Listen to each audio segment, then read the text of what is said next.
안녕하세요. 주식 분석가 달수입니다. 자, 금일은 바이오 관련주에 대해서 말씀드릴 건데요. 최근 HLB 같은 경우 2만원대 인근에서 5만원대 인근까지 2배 가까운 상승세를 보였는데요. 최근 전 저점을 잘 보시면 이 영역입니다. 그래서 이제 전고를 한 번에 넘어갔는데요. 항상 문제는 이 지점이라고 했죠.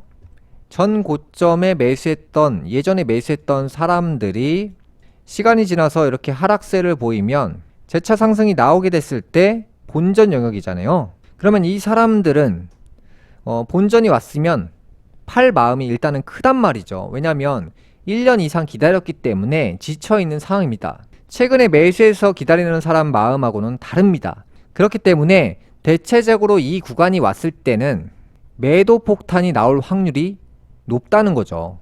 이 영역과 이 영역, 그 다음에 이런 영역들에서 강한 매도세가 나와줬기 때문에 금일 같은 경우 10% 이상 하락한 거고요.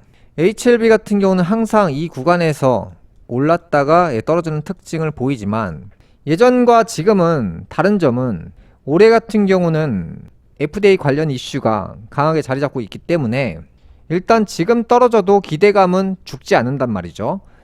지금 같은 경우는 이제 조정받고 다시 올라간다 이렇게 생각하시면 되고요. 뭐 이 종목 같은 경우는 뭐 하루 이틀 보고 갈 종목은 아니고요. 장기적인 관점에서 2만원대 3만원대 가격대가 왔을 때 천천히 모아가시면 되는 종목인데요. 올해 강력한 이슈와 기대감이 있는 종목이기 때문에 조정을 받더라도 강하게 받는 것이고요. 예전에 매수했던 사람들이 강하게 매도를 쳤기 때문에 하락한 거고요. 그래서 이 종목 같은 경우는 이제 신규로 매수하실 분들은 가장 좋은 자리는 2만원대에서 3만원대 요 라인에 매수하시는 게 가장 좋습니다. 몇 가지 이슈에 대해서 말씀드릴 건데요.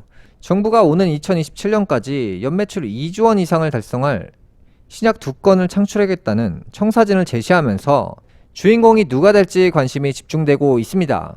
현재까지 미국 FDA의 허가를 받은 국산 신약은 총 8건으로 2003년 LG화학의 항생제 팩티브를 시작으로 지난 10월에는 셀트리온의 자가면역 질환 치료제 진펜트라, 12월에는 GC 녹십자의 혈액제제 알리글로가 FDA의 허가를 받으며 최근 들어 신약 잔치를 벌이고 있는데요.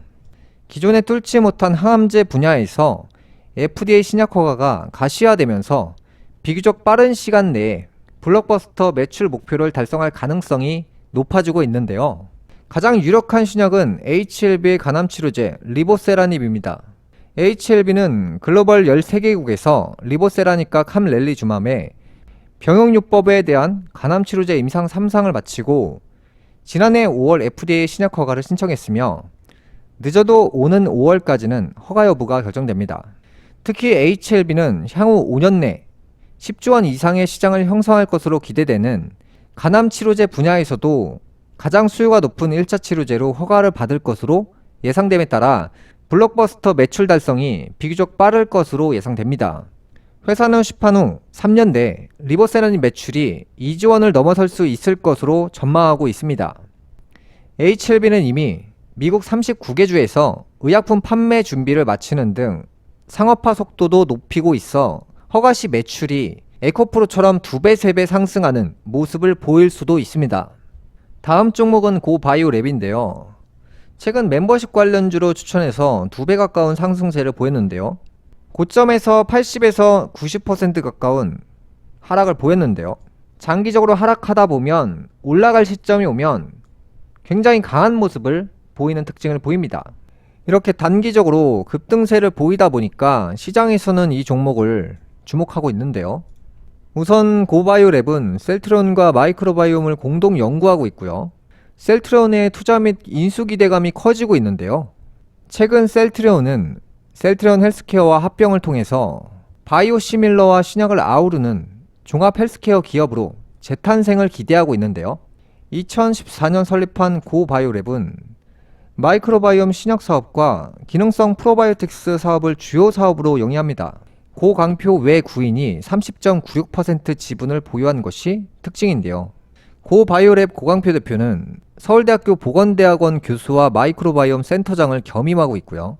국제적인 마이크로바이옴 분야 거장들과 교류하고 있는 국내 마이크로바이옴 선구자로 꼽히고 있는데요.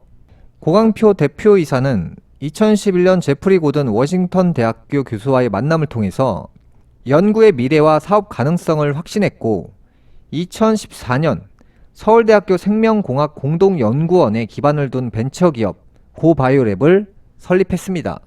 꾸준히 성장해온 고바이오랩은 면역 및 대사, 뇌 분야에 걸친 10개의 치료제 파이프라인을 보유하고 있는 마이크로바이옴 신약 개발 회사로 발전했고요. 회사 인력의 80%를 R&D 인력으로 구성하고 있고요. 면역 피부질환 치료 신약 소재인 KBLP001DP에 대해 FDA 임상 이상 승인을 받으며 투약을 진행 중에 있고요. 마이크로바이옴 신약 개발 기업 중 임상 이상 파이프라인을 보유한 10번째 기업입니다. 최근에는 저평가되어 있는 80에서 90% 하락한 바이오 기업들이 엄청나게 많이 있습니다. 그러다 보니까 이런 기업들이 한번 올라가기 시작하면 2배는 가볍게 올라갑니다. 그 이유가 고점 대비 워낙 많이 하락해 있는 시점이기 때문에 이런 종목들이 한 번에 올라갈 때 2배가 올라가도 올라간 것처럼 보이지가 않습니다. 그러다 보니까 시장에서는 돈이 몰리기 시작하면 이런 종목들은 2배는 가볍게 올라갑니다. 그래서 최근 들어 2배 가까이 올랐고요. 올해 2024년은 아무래도 바이오 관련주들이 주목을 지속적으로 받을 수밖에 없고요. 최근 바이오 기업들이 큰 상승을 보여줬기 때문에 금일 같은 경우 바이오 관련주들이 약세를 보였는데요. 올해 같은 경우 바이오 관련된 기업들 기대해 볼만 하고요. 금일 방송은 여기까지 하겠습니다. 다음 시간에 뵙겠습니다. 감사합니다.